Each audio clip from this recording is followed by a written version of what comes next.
Buhay na Banggi mga ornamental, and welcome back sa aking munting YouTube channel, Bicol Ornamental Fish Keepers. Ako nga po pala si Bren Bongalon sa mga hindi pa po sa akin nakakakilala. And today's video nga pala mga ornamental, hindi po to about sa ornamental fishes. Tungkol to sa nag-iisa kong alagang rabbit na si Maple, which is yung breed niya is Lion Lap, na na-acquire ko last May kay bro Nixon Nil de Gregorio na taga Bakakay Albay. Shoutout sa iyo bro. So ngayon mga ornamental, napansin namin ng kapatid ko, meron tinubuan siya ng galis. Di ko alam kung ano yung cause, kasi di naman talaga ako wala akong alam pagdating sa rabbit. Ngayon pa lang ako nag-aalaga ng rabbit mga ornamental. So ayoko naman siyang madisgrasya. So kaya nag-decide akong gamutin. Nagtanong-tanong ako at nag-research din ako.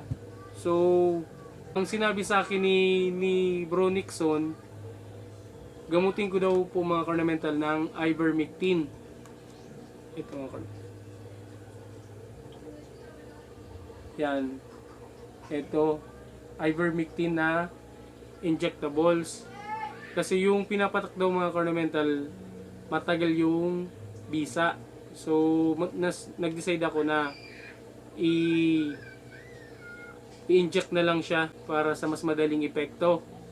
Kasi ayaw kong ganito yung alaga ko.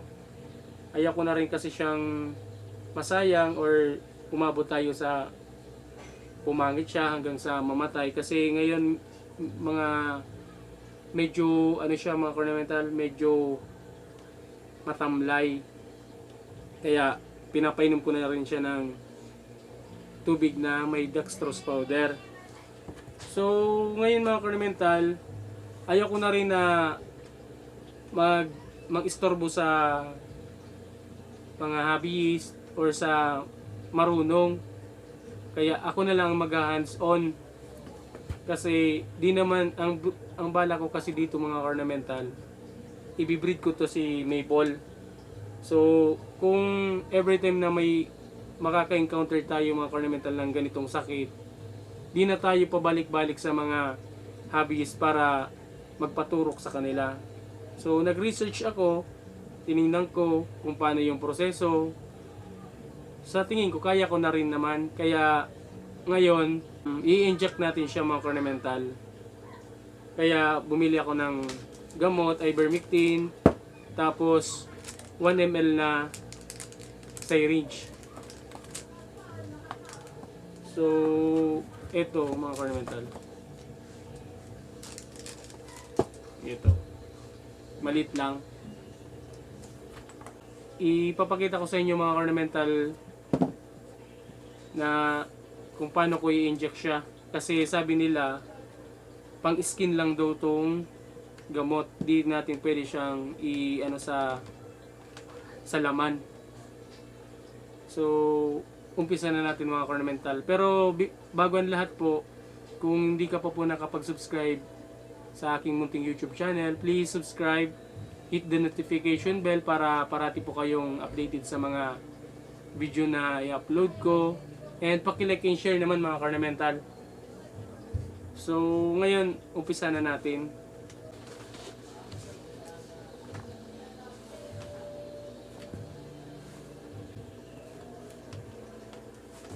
Ang ano sa akin mga ornamental ni Bro Nixon, 0.3 lang daw po yung yung dosage, kasi hindi siya pwedeng ma-overdose, kasi ang tinatamaan daw ng gamot na to yung kidney. So yun yung susundin natin. So 0.3 lang ang gamot na isasaksak natin sa kanya mga ornamental.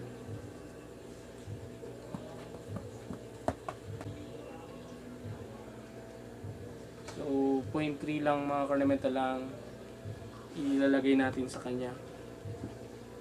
Tapos dito lang daw to mga ornamental sa may batok.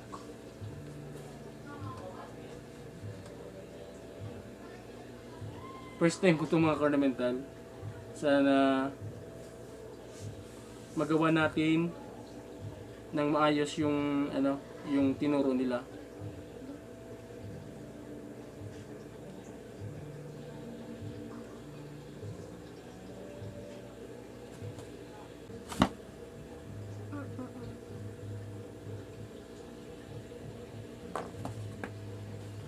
So, yun mga ornamental, nalagay na inject na natin siya.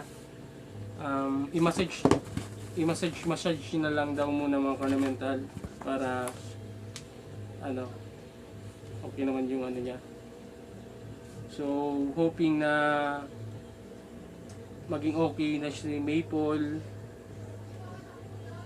para mas makasama pa namin siya ng mas matagal. At yun nga, namin na makapag-breed kami ng rabbit. Kasi sa isda, hanggang tingin ka lang, hindi tulad ng ganito, may nahaplos-haplos ka. So yun lang siguro mga ornamental yung video natin sa ngayon. I-shoutout ko lang muna mga ornamental yung mga kaibigan natin. Gumawa na ako ng kodigo. Shoutout nga pala kay Fish the Aquatic World, kay John Anthony's Vlog from Las Piñas Council. Tol, shoutout sa inyo sa Las Piñas. Maraming salamat at na-recognize mo ako as Triskelion Brad. Mabuhay kayong lahat dyan sa Las Piñas, mga Triskelion Las Piñas Council. Tapos sa parating nagsusuporta sa akin na mga tropa ko dito sa Bicol, si Bicol Backyard TV, si Adrian Moral. Tapos kay Bro Kenzon, si Pading Sebastian Santiago. And kay Tol din, kay Mano James Brian Buaraw Ugena. Shoutout Mano. Tapos kay Fish is My Hobby Official, J.R. Ray from Uwas Albay. And last but not the least, si Nuna Fish Hobbies. Maraming shoutout sa inyo mga bro and mga brad. So hanggang dito na lang siguro muna ang video natin mga ornamental. Hanggang sa muli. Thank you.